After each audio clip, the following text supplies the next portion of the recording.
Hi everyone, welcome to back benchers physics. मेरा नाम है शिवांगी एंड आज हम करने वाले हैं रे ऑप्टिक्स और उसका पार्ट 2 है आज। कल मैंने पार्ट 1 डाला था, तो अगर आपने वो वीडियो नहीं देखा है तो प्लीज जाके देख लेना। उसमें हमने बेसिक्स कवर करे थे, रिफ्लेक्शन, रिफ्रैक्शन। आज हम बहुत इंपॉर्टेंट डेरिवेशंस करने वाले हैं। टोटल इंटरनल रिफ्लेक्शन पढ़ेंगे, ठीक है। थिन लेंस फॉर्मूला देखेंगे, लेंस मेकर फॉर्मूला देखेंगे। तो बहुत ज्यादा इंपॉर्टेंट सेशन होने वाला है, बिल्कुल भी मिस मत करना एंड वीडियो को एंड तक देखना। बिल्कुल बेसिक से पढ़ाया है मैंने कि अगर आपने कभी भी रे ऑप्टिक्स नहीं पढ़ा तो भी आपको बहुत अच्छे से समझ आएगा chapter. So let's start the video and उससे पहले प्लीज चैनल को सब्सक्राइब कर देना। चलो स्टार्ट करते हैं। तो बेटा एक बार सिलेबस देख लेना। पार्ट 1 में मैंने आपको रिफ्लेक्शन ऑफ लाइट करा दिया था, reflection, spherical mirrors, mirror formula, refraction, ये हमने पार्ट 1 में कर लिया। अगर आपने वीडियो नहीं देखी है तो एक बार देख लेना। आज हम ये सब करेंगे, टोटल इंटरनल रिफ्लेक्शन पढ़ेंगे, ऑप्टिकल फाइबर्स करेंगे, रिफ्रैक्शन एंड स्फेरिकल सर्फेसेस। ये तो बहुत ज्यादा इंपॉर्टेंट है, इसकी पूरी डेरिवेशन है, बहुत मुश्किल सी डेरिवेशन है, वो करेंगे। Lenses, thin lens formula, lens maker formula, magnification, power, combination of thin lenses, यहाँ तक करेंगे हम, combination of thin lenses in contact तक। ठीक है, बहुत ज्यादा इंपॉर्टेंट वीडियो रहने वाली है क्योंकि बहुत बेसिक है, बट ना ये पूरा का पूरा बहुत ज्यादा इंपॉर्टेंट है आपके बोर्ड एग्जाम्स के लिए। वीडियो को प्लीज एंड तक देखना एंड लेट्स स्टार्ट। तो हमारी आज की क्लास का पहला टॉपिक है principle of reversibility of light. क्या कहता है ये प्रिंसिपल? देखो, ये कहता है कि लाइट का पाथ हमेशा सेम रहता है चाहे उसकी डायरेक्शन रिवर्स हो जाए। इसका मतलब है कि लाइट अगर ए पॉइंट से बी पॉइंट पे ट्रेवल कर रही है तो जब उसको वापस जाना है, मतलब बी पॉइंट से ए पॉइंट पे जाना है, तो वो एग्जैक्ट सेम रास्ते पे जाएगी जहां से वो ए से बी पे आई थी। ठीक है, यही है हमारा principle of reversibility of light.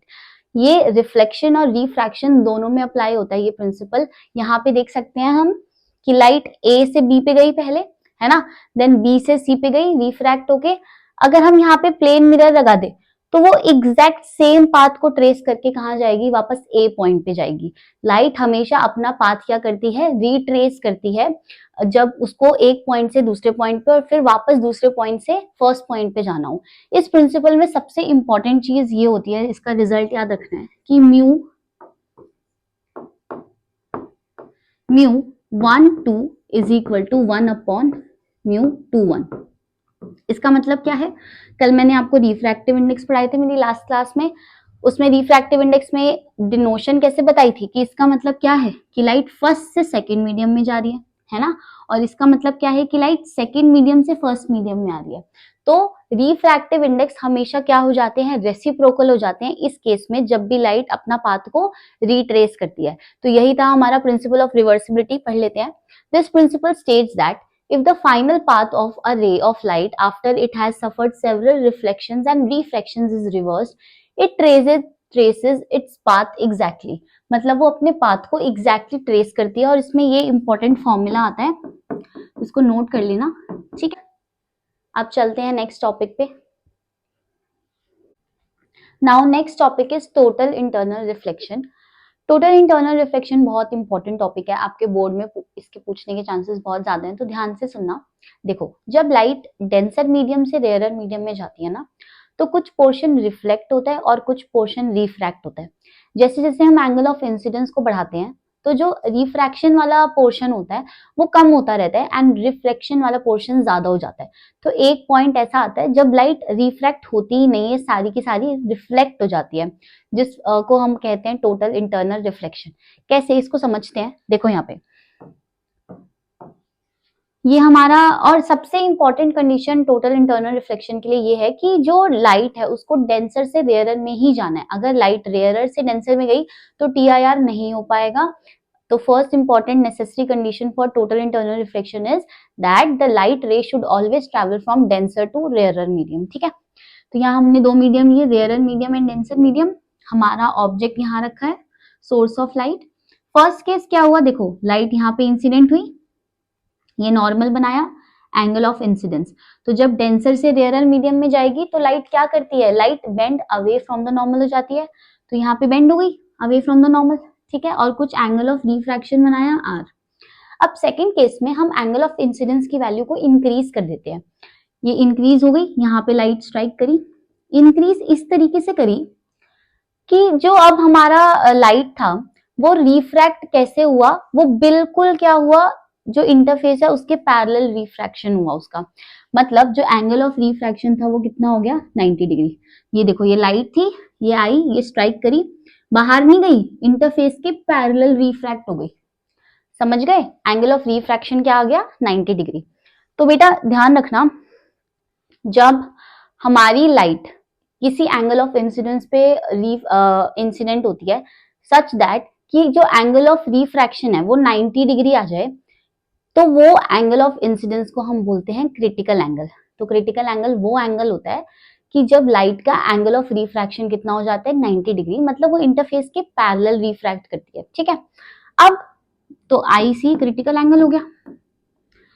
अब जब एंगल ऑफ इंसिडेंस को क्रिटिकल एंगल से ज्यादा किया, मतलब आई को क्रिटिकल एंगल से ज्यादा किया, तो अब क्या होगा, लाइट बाहर तो बिल्कुल भी नहीं जाएगी, लाइट क्या होगी, सारी की सारी अंदर रिफ्लेक्ट हो जाएगी। कैसे? ये देखो यहाँ पे इंसिडेंस हुई और ये नॉर्मल है।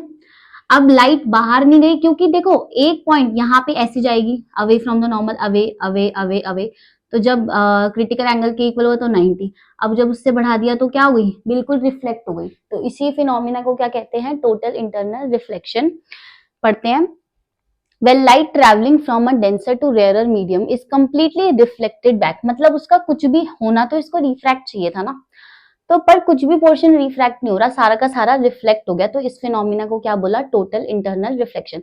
अब आप समझ पा रहे हो कि ये टोटल इंटरनल रिफ्लेक्शन रेयरर से डेंसर में क्यों नहीं होगा, क्योंकि ये वाली कंडीशन चाहिए कि light away from the normal bend हो रही है। यहाँ पे अवे होती होती होती पहले 90 पे गई, फिर अंदर आ गई, रिफ्लेक्ट हो गई। ये रेयरर टू डेंसर में नहीं होता, क्योंकि रेयरर टू डेंसर में तो टुवर्ड्स द नॉर्मल बेंड होती है, राइट। तो इसके लिए क्रिटिकल एंगल देखते हैं, critical angle IC, the angle of incidence in the denser medium for which the angle of refraction in the rarer medium is 90 degree. अभी मैंने आपको बताया जब हमारा एंगल ऑफ रिफ्रैक्शन 90 डिग्री के इक्वल होगा तो वो वाला एंगल ऑफ इंसिडेंस क्या होगा, क्रिटिकल एंगल होगा। तो टीआईआर के लिए दो सबसे इंपॉर्टेंट कंडीशन है। पहली क्या, that light should always travel from denser medium to rarer medium, and the second most important condition is that the angle of incidence should always be greater than the angle of should always be greater than critical angle, critical angle से greater होना चाहिए। ठीक है, तो ये हमारा total internal reflection है, ये इसका डायग्राम है, बहुत बहुत इंपॉर्टेंट टॉपिक है, वेरी इंपॉर्टेंट। अब इसकी नेसेसरी कंडीशंस लिखी हैं वो देख लेते हैं। तो टीआईआर मतलब टोटल इंटरनल रिफ्लेक्शन के लिए हमारी सबसे दो इंपॉर्टेंट कंडीशंस क्या होंगी, that the light should always travel from denser medium to rarer medium, and the second condition will be that the angle of incidence is always greater than the critical angle. यही लिखा है यहाँ पे, conditions for TIR, light must travel from denser to rarer and angle of incidence must be greater than the critical angle, I should be greater than I C. ये दो conditions है, बहुत बहुत ज्यादा इंपॉर्टेंट है इसके लिए, टीआईआर के लिए। अब हम इसमें ना रिलेशन निकालते हैं between critical angle and refractive index. तो यहाँ पे हम रिलेशन बिटवीन क्रिटिकल एंगल हमारा आईसी होता है, and critical angle IC and refractive index, refractive index हमारा म्यू। ठीक है, क्या रिलेशन होगा, कैसे निकालेंगे, सबसे पहले स्नेल्स लॉ लिखते हैं। स्नेल्स लॉ क्या होता है, according to Snell's law, last class में पढ़ाया था, फर्स्ट पार्ट में मैंने आपको, sine i upon sine r ये किसके इक्वल होता है, म्यू एंड 2 1। 2 1 का मतलब क्या है कि जो हमारी लाइट है वो सेकंड मीडियम से फर्स्ट मीडियम में जा रही है ना, सेकंड मीडियम ही हमारा डेंसर मीडियम था, तो 2 1 लिखेंगे। अब सबसे पहले टॉपिक में मैंने आपको प्रिंसिपल ऑफ रिवर्सिबिलिटी पढ़ाया, उसमें क्या था, ये किसके इक्वल होगा, 1 अपॉन म्यू 1 2 के इक्वल। ठीक है, अब इसमें टीआईआर की कंडीशंस लगाते हैं। टीआईआर की कंडीशंस मतलब when I angle of incidence किसके इक्वल होगा, क्रिटिकल एंगल के इक्वल, तो आर किसके इक्वल होगा, 90 डिग्री। इसको पुट करो यहाँ पे, साइन आईसी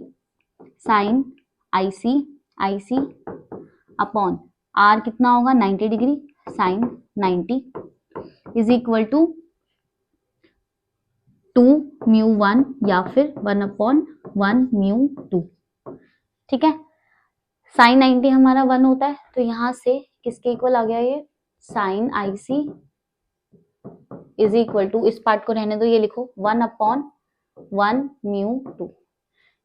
ये हमारा रिलेशन आ गया क्रिटिकल एंगल और रिफ्रैक्टिव इंडेक्स के बीच में। ठीक है, अच्छे से देख लेना डेरिवेशन। आगे चलते हैं। अब ये टोटल इंटरनल रिफ्लेक्शन की कुछ एप्लीकेशंस है। ऑप्टिकल फाइबर्स सबसे मेन इंपॉर्टेंट एप्लीकेशन है इसकी, ऑप्टिकल फाइबर। उसके बाद टोटली रिफ्लेक्टिंग प्रिज्म, ये भी हम दोनों एप्लीकेशंस पढ़ेंगे। ठीक है, और भी है डायमंड स्पार्कल, मिराज, ये 4 एप्लीकेशन है टोटल इंटरनल रिफ्लेक्शन की। तो उनमें से हमने ऑप्टिकल फाइबर पढ़नी है, आपके सिलेबस में है ना, ये देखो यहाँ पे ऑप्टिकल फाइबर है, कहाँ गया, ये रही ऑप्टिकल फाइबर्स, तो ये पढ़नी है। एंड टोटली रिफ्लेक्टिंग प्रिज्म पे भी काफी क्वेश्चंस आते हैं, तो देखते हैं दोनों एप्लीकेशंस। ठीक, तो टीआईआर की फर्स्ट एप्लीकेशन है टोटल रिफ्लेक्टिंग प्रिज्म्स।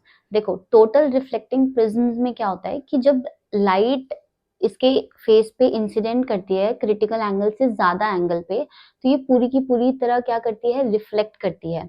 जब लाइट क्रिटिकल एंगल से ज्यादा पे फॉल करेगी तो इसमें टोटल इंटरनल रिफ्लेक्शन होता है। अब यहाँ पे राइट एंगल आइसोसेलेस प्रिज्म, ये एक ग्लास प्रिज्म की तरह होता है। ठीक है, ग्लास प्रिज्म की तरह नहीं, ग्लास प्रिज्म ही होता है।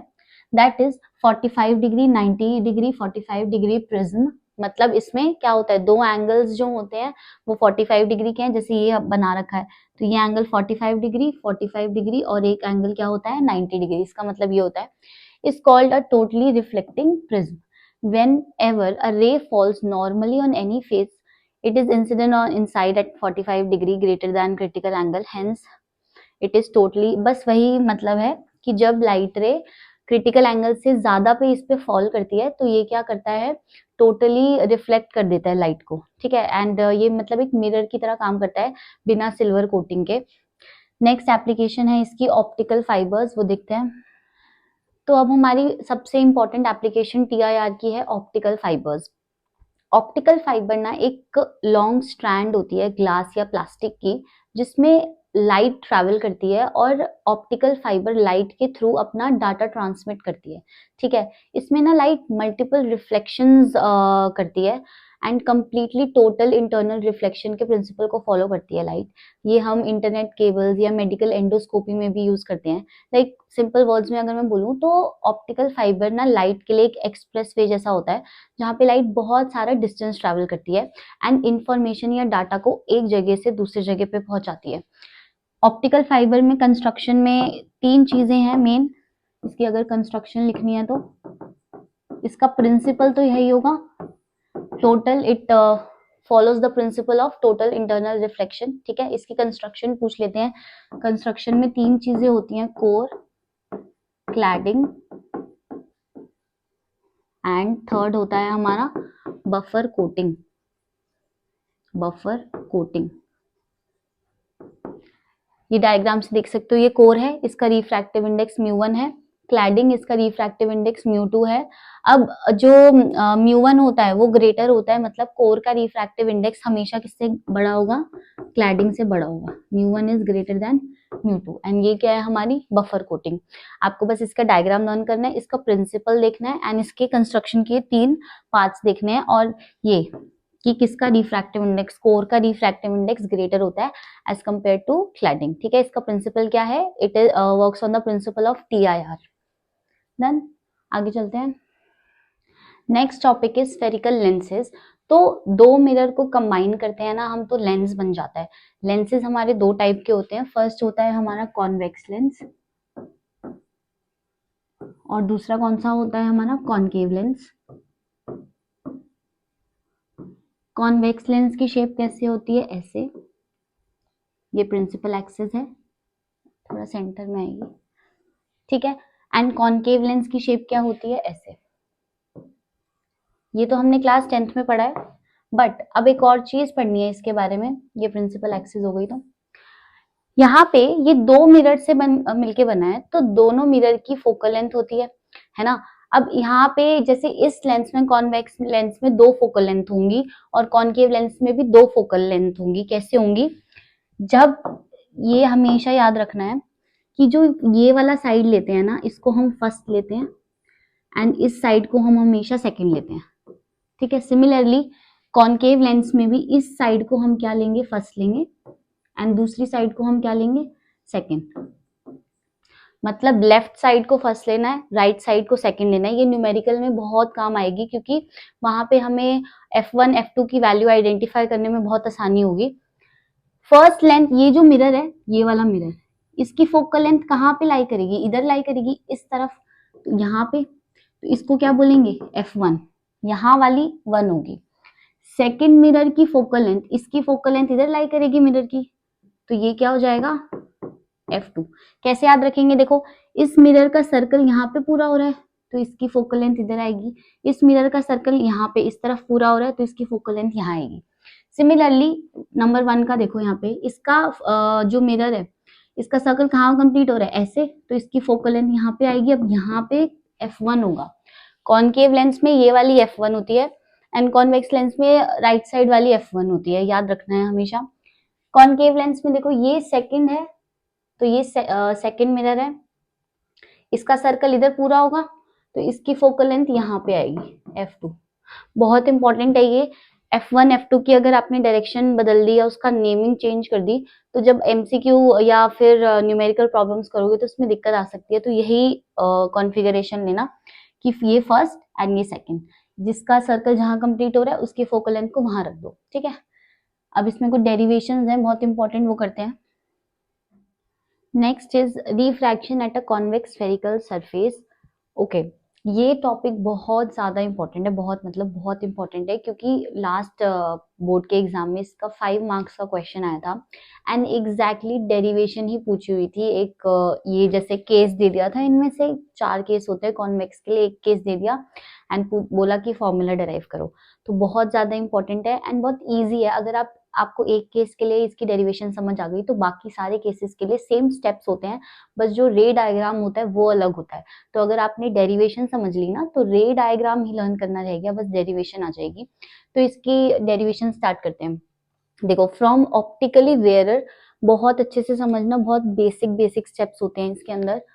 Optically rarer to optically denser medium. सबसे पहले तो हम इसका डायग्राम समझते हैं।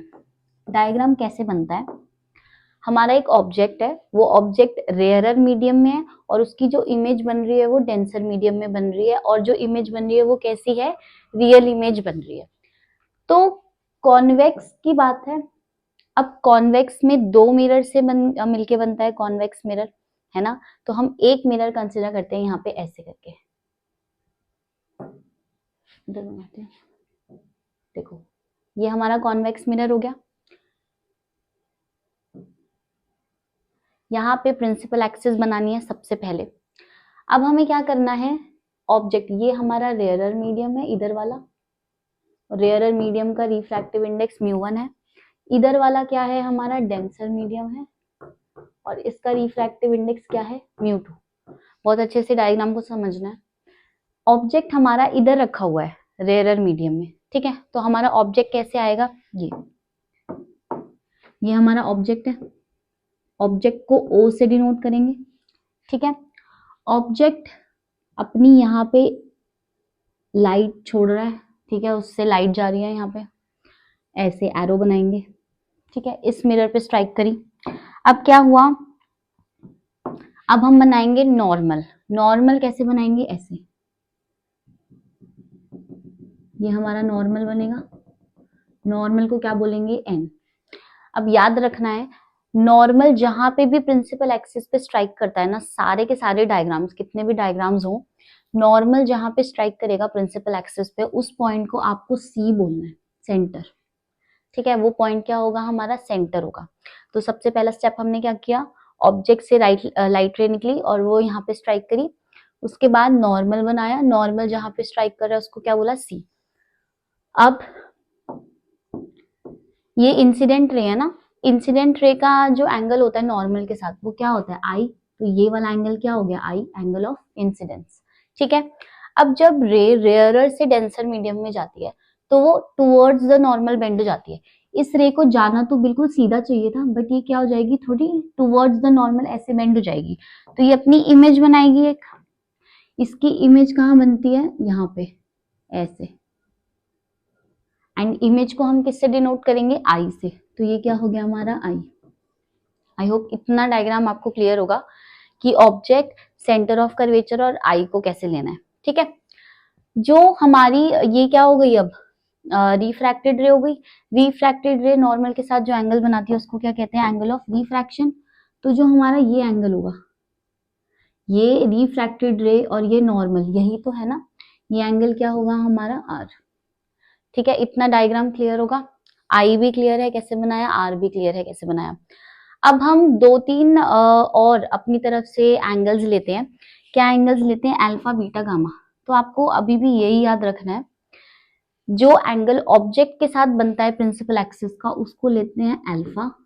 ठीक है, जो एंगल प्रिंसिपल एक्सिस का आई इमेज के साथ बनता है उसको लेते हैं बीटा। हर डायग्राम में ये कॉमन होगा, हर डायग्राम में ऑब्जेक्ट वाला एंगल ही अल्फा होगा, इमेज वाला एंगल बीटा होगा, एंड सेंटर ऑफ कर्वेचर का एंगल जो होगा वो क्या होगा हमारा गामा। सारे के सारे डायग्राम्स, अभी 4 केस और पढ़ेंगे हम, उनमें ये सब चीजें कॉमन होंगी कि अल्फा ऑब्जेक्ट का एंगल है, बीटा इमेज का एंगल है, एंड गामा सेंटर का एंगल है। आई होप ये पूरा का पूरा डायग्राम आपको क्लियर होगा। अब इसको सॉल्व कैसे करेंगे, डेरिवेशन कैसे करते हैं, हम यहाँ पे एक परपेंडिकुलर ड्रॉ करते हैं, दूसरे कलर से करते हैं, रुको। हम ना यहाँ पे एक परपेंडिकुलर ड्रॉ करते हैं ऐसे करके, इस परपेंडिकुलर का नाम रखेंगे एम, और ये हमारा क्या हो गया पी, पोल। डन। तो हमने क्या लिया, एम एक परपेंडिकुलर कर दिया, यहाँ पे एन एम परपेंडिकुलर हो गया प्रिंसिपल एक्सिस पे, एंड पी क्या है हमारा पोल। ये डायग्राम बहुत अच्छे से समझाया मैंने, आई होप आपको क्लियर होगा। डेरिवेशन स्टार्ट करते हैं। डेरिवेशन के लिए सबसे पहले आपको एक्सटीरियर एंगल प्रॉपर्टी पता होना चाहिए। एक्सटीरियर एंगल प्रॉपर्टी क्या होती है, जैसे अगर ये हमारा ट्राइंगल है एंड ये अगर हमारा एंगल ए है, ये एंगल बी है, ये एंगल सी है, तो exterior angle property of triangle ये होती है कि A is equal to B plus C, है ना। जो बाहर वाला एंगल होता है वो ऑपोजिट दो एंगल्स के सम के इक्वल होता है। तो अभी पहले सबसे पहले हम एक्सटीरियर एंगल प्रॉपर्टी लगाएंगे। सबसे पहले देखो एंगल आई का ये एक्सटीरियर एंगल बन रहा है, कौन से वाले ट्राइंगल में एक्सटीरियर एंगल बन रहा है, ये देखो angle triangle N O C, ये लेना है N O C. Triangle N O C में यहाँ पे लिखती हूँ मैं, in triangle N O C, NOC में आई जो है वो एक्सटीरियर एंगल है, और वो किसके सम के इक्वल होगा, ये वाला एंगल छोड़ के अल्फा प्लस गामा। तो एनओसी में आई किसके इक्वल होगा, अल्फा प्लस गामा। ठीक है, सेकंड ट्राइंगल कौन सा लेंगे, इन ट्राइंगल, ये देखो ये वाला ट्राइंगल एन सी आई, एन सी आई, ये वाला पॉइंट इसको एन बोल दो आप। ठीक है, एन सी आई, एन सी आई, यहाँ पे गामा एक्सटीरियर एंगल है, ये किसके सम के इक्वल है, आर प्लस बीटा। साइड वाला उसका कॉरेस्पॉन्डिंग एंगल नहीं लेते हैं हम, उसके ऑपोजिट एंगल्स का सम लेते हैं, तो आर प्लस बीटा। तो यहाँ से गामा किसके इक्वल आ गया, आर प्लस बीटा। यहाँ से हमको आर चाहिए, आर कितना हो जाएगा, गामा प्लस, नहीं गामा माइनस हो जाएगा ना, बीटा उधर जाएगा तो गामा माइनस बीटा। ये दो एंगल्स आ गए हमारे आई एंड आर। अब हमें क्या करना है, अब हमें tan की प्रॉपर्टी लगानी है। tan क्या होता है, परपेंडिकुलर अपॉन बेस, है ना। यहां से देखो अल्फा किसके इक्वल होगा, अल्फा बहुत छोटा एंगल है तो उसको बोलेंगे कि अल्फा जो है ना, alpha beta and gamma are very small. तो जो अल्फा होगा वो हमारा अप्रॉक्स किसके इक्वल होगा, tan अल्फा के, एंड बीटा हमारा किसके अप्रॉक्स होगा, tan बीटा के, एंड गामा किसके अप्रॉक्स होगा, tan गामा के। डन है। यहाँ पे इस ट्राइंगल में देखते हैं अल्फा, देखो अल्फा किसके इक्वल है, अल्फा अप्रॉक्स है tan अल्फा, और वो किसके इक्वल है, nm perpendicular upon base om, perpendicular nm upon om, तो nm अपॉन om। उसके बाद बीटा tan बीटा के अप्रॉक्स है, और वो किसके इक्वल है, ये रहा बीटा, है ना, nm upon mi, nm upon mi। उसके बाद गामा, गामा किसके अप्रॉक्स है, tan गामा, और वो किसके इक्वल है, यहाँ पे देखो ये गामा है, nm upon mc, nm upon mc। तो ये तीन alpha beta gamma angles clear हैं। सबसे पहले हमने यही किया, सबसे पहले हमने एक्सटीरियर एंगल प्रॉपर्टी लगाई, वहां से आई और आर निकाला, उसके बाद हमने अल्फा बीटा गामा एंगल निकाले। अब हम लगाएंगे स्नेल्स लॉ। स्नेल्स लॉ कैसे लगाएंगे हम, using Snell's law. Snell's law कहता है μ1 sin I is equal to μ2 sin R। This is our Snell's law. अब हम बोलेंगे कि एंगल जो साइन आई है वो इतना छोटा है, इतना स्मॉल है कि वो कंपेरेबली इक्वल है आई के। तो साइन आई किसके कंपेरेबल है, आई के। ये हमें खुद से ही लेनी पड़ेंगी कंडीशंस फॉर्मूला डिराइव करने के लिए। And sine r is approximate to r. तो यहाँ पे देखो μ1 आई हो जाएगा इज इक्वल टू μ2 क्या हो जाएगा, आर। अब पीछे हमने I1 आई की वैल्यू निकाली है, कितनी है आई की वैल्यू, अल्फा प्लस गामा, उसको यहाँ पे पुट करते हैं, alpha plus gamma is equal to μ2।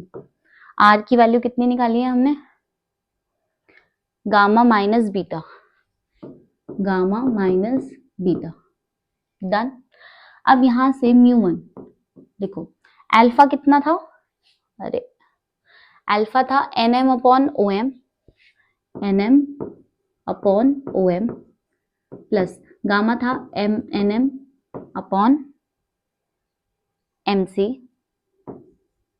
Is equal to μ2, gamma फिर से nm upon mc minus beta, beta किसके इक्वल है, nm upon mi, nm upon mi।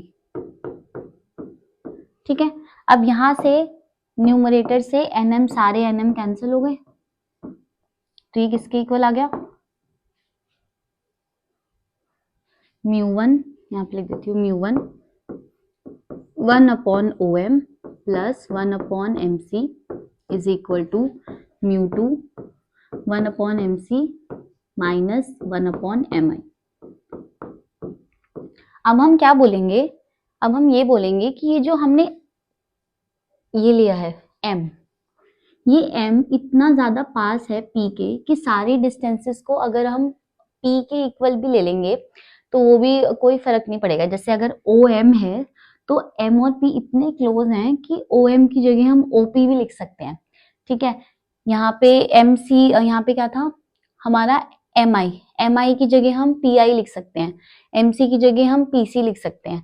ठीक है, कि MN P इतने क्लोज हैं कि सारे डिस्टेंसेस को जो हमने M से लिया था वो हम P से भी ले लेंगे तो भी कोई फर्क नहीं आएगा। तो यहाँ पे हमने M लिया क्यों था, हमने M इसलिए लिया था ताकि हम tan की प्रॉपर्टी को यूज कर सकें। ठीक है, बट डिस्टेंसेस तो हम सारे इमेज डिस्टेंस, ऑब्जेक्ट डिस्टेंस हम उससे लेते हैं ना, पोल से, इसलिए हमने M को पोल के इतने पास लिया कि वो बहुत स्मॉल गैप पे था कि सारे डिस्टेंसेस उसी से ही आ जाएंगे।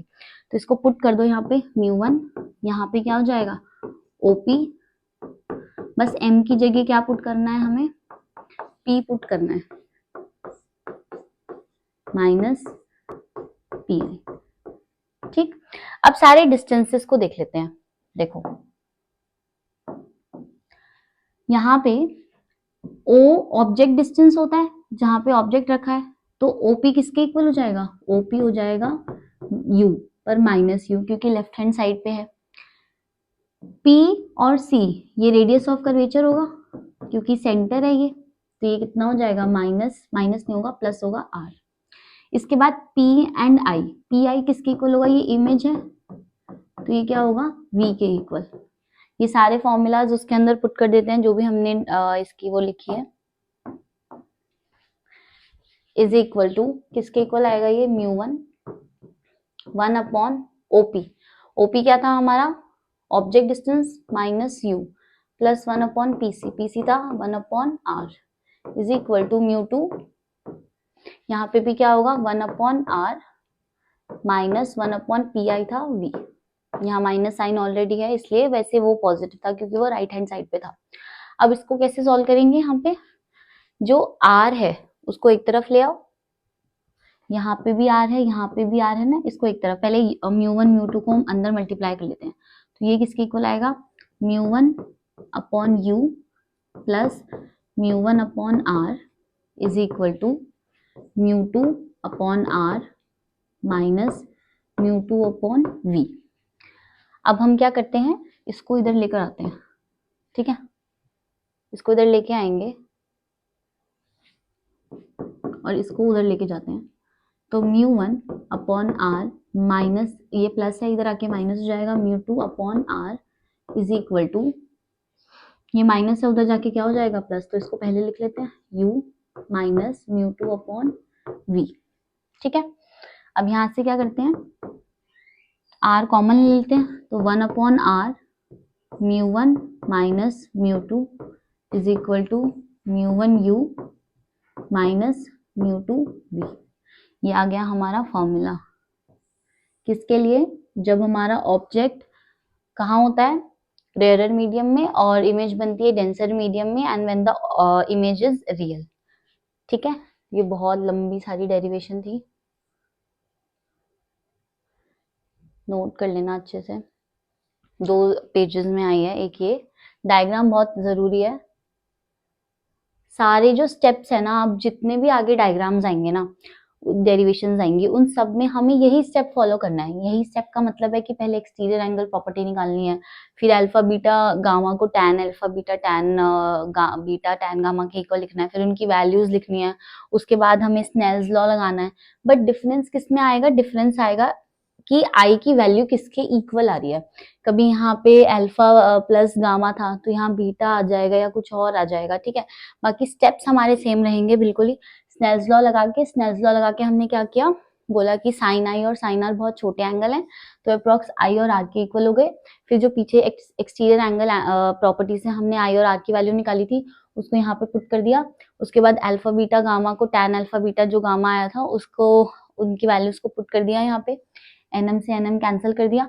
उसके बाद क्या किया, ये बोला कि जो हमारा p डिस्टेंस है वो अप्रोक्सीमेटली m के इक्वल है, तो सारे m को p से रिप्लेस कर दिया। उसके बाद वापस फिगर में गए, वापस फिगर में जाके हमने क्या किया, सारे डिस्टेंसेस की वैल्यूज लिख दी कि ऑब्जेक्ट डिस्टेंस ये है, u है, माइनस u है, और सेंटर ऑफ कर्वेचर रेडियस हमारा r है, इमेज हमारी v है।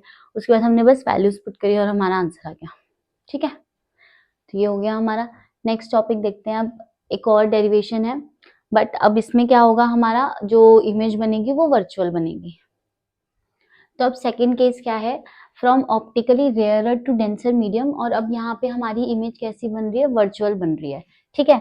तो यहाँ पे हमारा जो ये मीडियम है इसको ही हम बोलेंगे रेयरर, एंड इसका रिफ्रैक्टिव इंडेक्स μ1, और इस मीडियम को क्या बोलेंगे, डेंसर, और इसका रिफ्रैक्टिव इंडेक्स विल बी μ2, ठीक है। अब फिर से सेम डेरिवेशन करते हैं। सबसे पहले क्या करना था, हमें एक्सटीरियर एंगल प्रॉपर्टी लगानी थी। एक्सटीरियर एंगल प्रॉपर्टी लगाते हैं सबसे पहले in triangle NOC। NOC triangle देखो, ये n है, यहाँ नहीं है, यहाँ ही है n। डायग्राम समझ लेना अब आप, यहाँ पे ऑब्जेक्ट है, यहाँ से ऑब्जेक्ट की लाइट निकली, ठीक है। फिर हमने एक नॉर्मल बनाया, नॉर्मल जहाँ पे इंसिडेंट होता है प्रिंसिपल एक्सिस पे उसको C कहते हैं, C बोला इसको। अब जब रेयरर से डेंसर जाता है तो away from the normal bend होता है, तो यहाँ पे क्या हुआ, ये away from the normal bend हुआ, ठीक है। बट ये वाली जो लाइन होगी ना, ये कहीं पे भी मीट नहीं करेगी प्रिंसिपल एक्सिस पे, तो इसका जो इमेज बनेगा वो कहाँ बनेगी, पीछे बनेगी, यहाँ पे ये बन गई इसकी इमेज, और इसी इमेज को क्या बोला, वर्चुअल। जब उधर बनती इमेज तो रियल बोलते हैं, इधर इस साइड बन रही है तो वर्चुअल इमेज हो गई, ठीक है। तो ये हमारा केस सेटिस्फाई कर रहा है इस पे। अब इसमें हम एक्सटीरियर एंगल प्रॉपर्टी लगाते हैं, तो सबसे पहले NOC देखो, आई किसके इक्वल है, alpha plus gamma, i is equal to alpha plus gamma. उसके बाद ट्राइंगल देखो, इन ट्राइंगल NCI, NCI, ये वाला ट्राइंगल देखो, R किसके इक्वल है, beta plus gamma, R is equal to beta plus gamma. फिर से क्या लेंगे, अल्फा को टैन अल्फा के इक्वल लेंगे, ठीक है। बीटा को किसके इक्वल लेंगे, tan बीटा, एंड गामा को किसके इक्वल लेंगे, tan गामा। tan अल्फा क्या आएगा, ये अल्फा है, tan होता है हमारा perpendicular by base, nm upon OM, तो कितना आ गया nm upon OM. tan beta, beta ये रहा, इमेज के साथ जो एंगल बनता है nm upon M I, nm upon M I is equal to gamma, ये गामा लो, nm upon mc, nm upon mc। बिल्कुल सेम स्टेप्स कर रहे हैं जो हमने पिछले उसमें करे थे, कुछ भी चेंज नहीं है, बस डायग्राम में चेंज है। ठीक, अब यहाँ पे उसके बाद क्या कर रहे थे हम, स्नेल्स लॉ लगा रहे थे, नेक्स्ट स्लाइड में लगाते हैं स्नेल्स लॉ। तो using Snell's law, Snell's law क्या था हमारा, μ1 sine I is equal to μ2 sine R. फिर से बोलेंगे कि आई और आर बहुत छोटे एंगल्स हैं, तो μ1 आई हो जाएगा और क्या हो जाएगा μ2 आर। अब यहाँ से आई की वैल्यू पुट करो, आई क्या थी यहाँ, alpha plus gamma, alpha plus gamma is equal to μ2 R, R क्या था हमारा, beta plus gamma, beta plus gamma.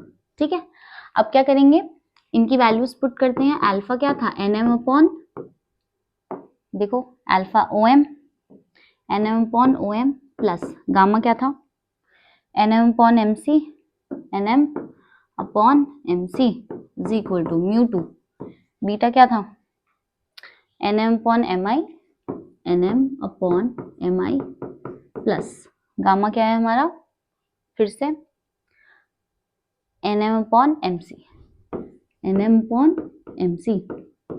ठीक है, फिर अब क्या करते थे, सारे nm कैंसिल कर दो, कैंसिल हो गए सारे nm।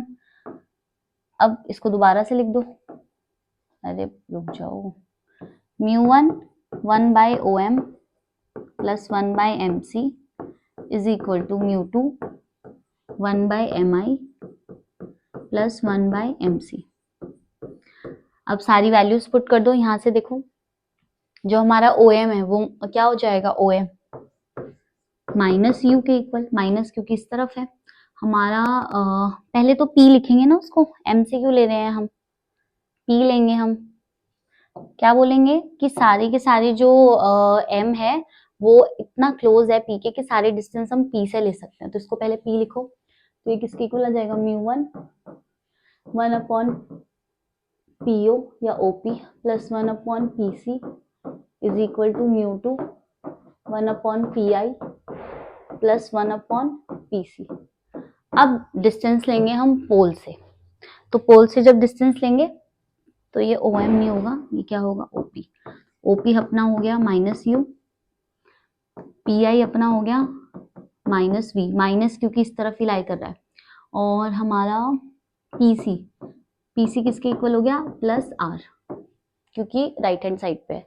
ठीक, सारे डिस्टेंसेस को पुट करो, μ1 ओपी क्या था हमारा, ऑब्जेक्ट वाला था तो माइनस यू, प्लस पीसी हमारा पॉजिटिव आर था, इज इक्वल टू μ2 पीआई हमारा माइनस वी था प्लस 1 अपॉन आर, μ1 को अंदर मल्टीप्लाई करो, μ1 ये माइनस साइन आ जाएगा, u plus μ1 by R is equal to minus ऊपर चला गया plus μ2 by are.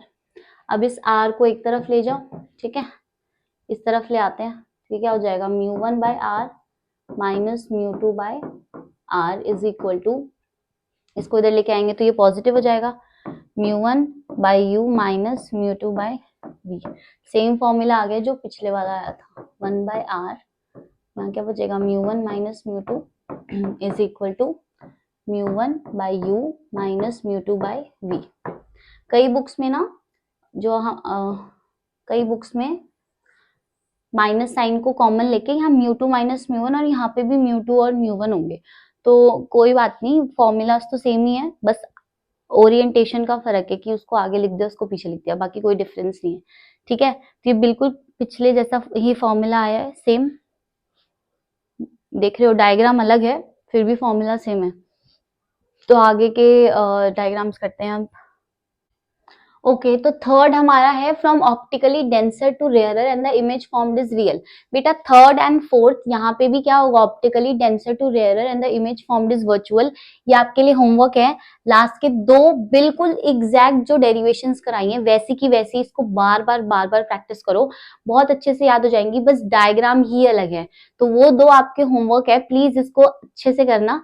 Alright, and अगर नहीं समझ आएगा तो फिर मैं इसको दोबारा से करा दूंगी, कोई प्रॉब्लम वाली बात नहीं है। पर ये दो डेरिवेशंस जो है ना ये बहुत इंपॉर्टेंट है एंड बोर्ड में बहुत चांसेस है, क्योंकि लास्ट टाइम ही पूछा था। तो जो दो पार्ट मैंने आपको होमवर्क दिया उसको बिल्कुल स्किप नहीं करना, उसका डायग्राम ढूंढो एंड उसके डायग्राम बुक में, कोई भी बुक में मिल जाएगा, और उसको सॉल्व करो, ठीक है। उसका आंसर बताना मुझे जरूर कि क्या आंसर आया है। Lens makers formula, lens maker formula ना radius, focal length and refractive index को कंबाइन करता है। तो सबसे पहले केस कंसिडर करते हैं डबली कॉन्वेक्स लेंस का। ये देखो ये कॉन्वेक्स लेंस है ना। अब आपको क्या बताया था मैंने कि इसको फर्स्ट लेंस लेना है, फर्स्ट मिरर है तो उसका रेडियस इस तरफ आएगा, इसको सेकंड लेना है तो इसका रेडियस इस तरफ आएगा, उधर वाले को R1 लिखना है, इधर वाले को R2 लिखना है।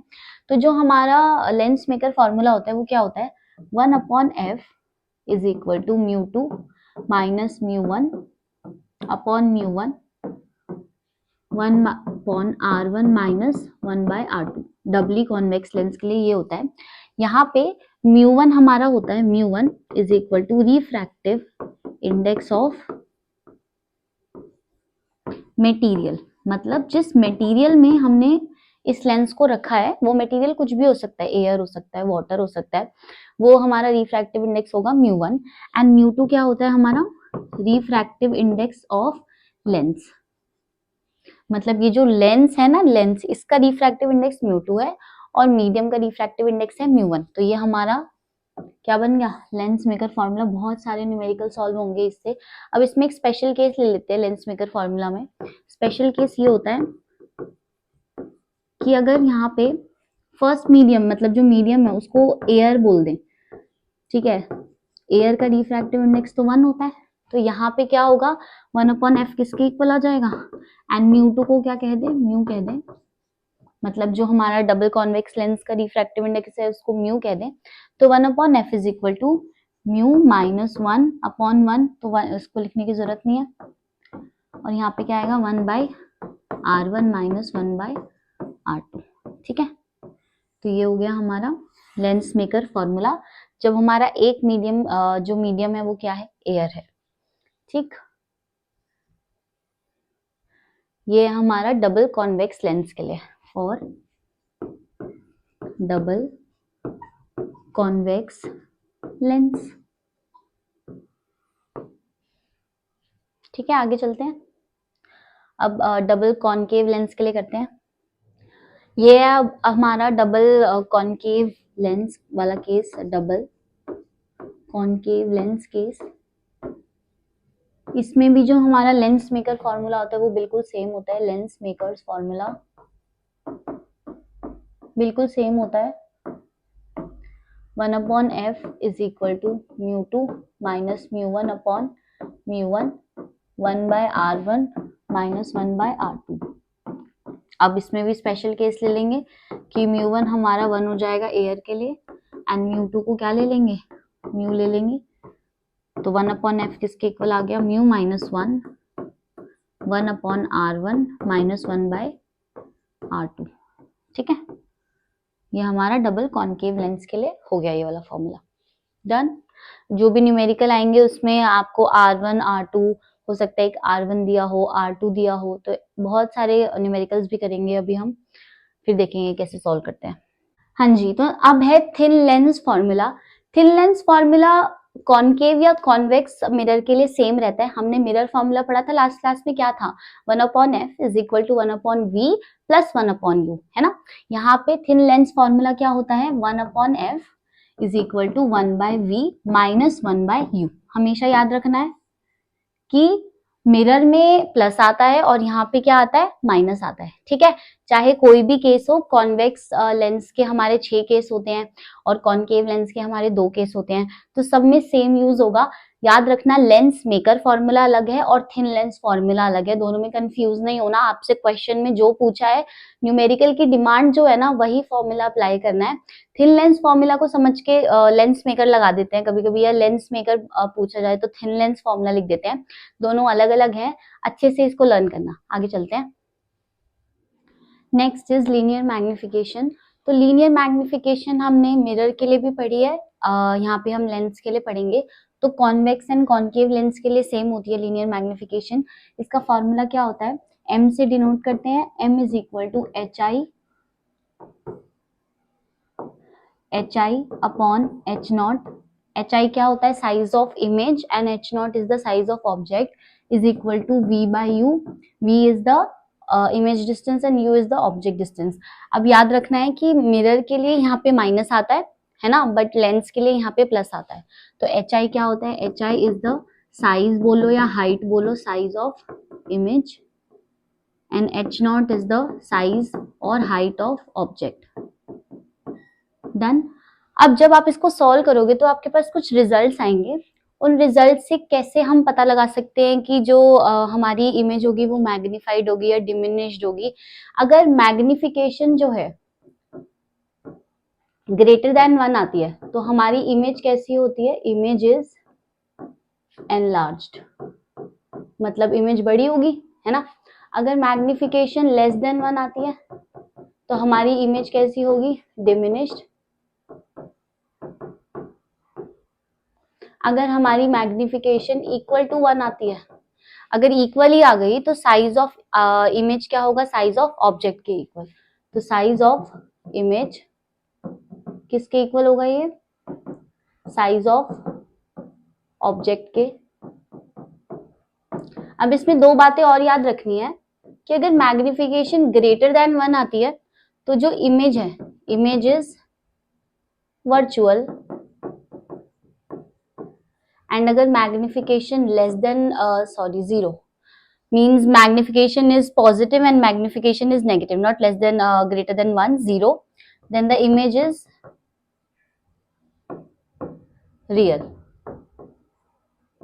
मतलब अगर यहाँ पे इस केस में क्या हो गया, m पॉजिटिव, तो फिर इमेज कैसी हो गई, वर्चुअल। इस केस में क्या हुआ, m नेगेटिव, तो इमेज कैसी हो गई, रियल। ठीक है, ये कुछ ऑब्जर्वेशंस है, जब हम न्यूमेरिकल सॉल्व करेंगे तो उसके अंदर ये सारी ऑब्जर्वेशंस लगाएंगे एंड उससे बताएंगे आंसर की इमेज हमारी एनलार्ज आ रही है, रियल आ रही है। ठीक है, आगे चलते हैं। Next is power of lens. तो जो पावर होती है ना वो क्या बताती है कि लाइट कितनी कन्वर्ज कर रही है या डाइवर्ज कर रही है, उसकी डिग्री को बताती है पावर। पावर को हम P से डिनोट करते हैं, एंड पावर की यूनिट क्या होती है, पावर की यूनिट होती है डायोप्टर्स। ये डायोप्टर मीटर इनवर्स के इक्वल होता है, एंड पावर का फॉर्मूला होता है 1 अपॉन फोकल लेंथ। मतलब अगर आप फोकल लेंथ का रेसिप्रोकल लोगे तो क्या आ जाएगी, पावर आ जाएगी। अब 1 upon focal length lens maker formula से किसके इक्वल होती है, mu minus 1, 1 upon R1 minus 1 upon R2, तो वही पावर का फॉर्मूला भी बन जाएगा। Power is equal to 1 by focal length, and lens maker formula से 1 by focal length is equal to mu minus 1, 1 by R1 minus 1 by R2। ठीक है, ये पावर का फॉर्मूला है। अब क्या होता है कि लेंस के कॉम्बिनेशन, ये तो सिंगल लेंस के लिए है पावर, अब हम क्या करेंगे, लेंस को कंबाइन कर देंगे एंड फिर पावर निकालेंगे, तो उसको कहते हैं कॉम्बिनेशन ऑफ थिन लेंसेज। ये आज की क्लास का हमारा लास्ट टॉपिक है, तो इसको देख लेते हैं। तो लास्ट टॉपिक है हमारा कॉम्बिनेशन ऑफ थिन लेंसेज। इसमें ना दो केस आते हैं। कॉम्बिनेशन ऑफ थिन लेंस मतलब हम लेंसेज को कंबाइन करते हैं और फिर देखते हैं कि उसकी पावर और फोकल लेंथ पे क्या असर पड़ता है। तो सबसे पहला केस, हम दो केसेस में इसको डिवाइड करते हैं इस टॉपिक को। देखो, एक केस में हम क्या करते हैं, दोनों लेंसेज को बिल्कुल कांटेक्ट में रखते हैं। ठीक है, मतलब इनमें कोई भी गैप नहीं है, दो कॉन्वेक्स लेंस इनको बिल्कुल गैप पे रखा। और जो नेक्स्ट केस आएगा उसमें क्या करते हैं, हम इन दोनों लेंसेज को कुछ डिस्टेंस पे रखते हैं, d डिस्टेंस पे रखते हैं, ऐसे करके। ठीक है, इनके बीच, इनके सेंटर्स के बीच का डिस्टेंस है d। अब इनकी पावर और फोकल लेंथ में कुछ और मैग्निफिकेशन में डिफरेंसेस होते हैं। क्या होते हैं, देखो, जो इसकी, इस केस में जो हमारी फोकल लेंथ होगी, इसकी मान लेते हैं, जो नेट फोकल लेंथ होगी वो क्या होगी, 1/f is equal to 1/f1 plus 1/f2। और जो नेट पावर होगी वो क्या होगी, P is equal to P1 plus P2, where P1 first lens की पावर है, P2 क्या है, सेकेंड लेंस की पावर है। मतलब अगर दोनों में बिल्कुल भी गैप नहीं है ना, तो नॉर्मल पावर को हम ऐड कर सकते हैं और फोकल लेंथ का रेसिप्रोकल लेके ऐड कर देंगे, तो हमारी टोटल फोकल लेंथ आ जाएगी। और जो मैग्निफिकेशन होती है वो क्या होगी, m1 इंटू m2। ठीक है, ये फॉर्मूला है। अब जब हमने इसको कुछ डिस्टेंस d पे रख दिया तो क्या होगा, पावर एंड फोकल लेंथ के फॉर्मूला में कुछ चेंज होगा। मैग्निफिकेशन तो इसकी भी यही रहेगी और इसकी भी यही रहेगी, कि दोनों की मैग्निफिकेशन को मल्टीप्लाई कर दिया। पावर में क्या डिफरेंस आएगा, जो पावर होगी P is equal to P1 plus P2 minus D P1 P2। ठीक है, मतलब P1 प्लस P2 तो रहेगा, उसमें से क्या माइनस कर देंगे, P1 इंटू P2 करके, और उसको D से मल्टीप्लाई करके वो माइनस कर देंगे। एंड जो हमारी फोकल लेंथ होगी वो क्या होगी, 1/f is equal to 1/f1 plus 1/f2 minus D ऊपर ही रहेगा अपॉन f1 इंटू f2। ठीक है, ये हमारा पावर एंड फोकल लेंथ का फॉर्मूला बन जाएगा। मैग्निफिकेशन दोनों केसेस में क्या रहेगी, सेम। तो ये आज की क्लास का हमारा लास्ट टॉपिक था। नेक्स्ट क्लास में हम देखेंगे ग्लास प्रिज्म से रिफ्रैक्शन एंड ऑप्टिकल इंस्ट्रूमेंट्स भी देखेंगे। सो अगर वीडियो पसंद आया तो please like, share and subscribe, and मिलते हैं अगली वीडियो में। Thank you.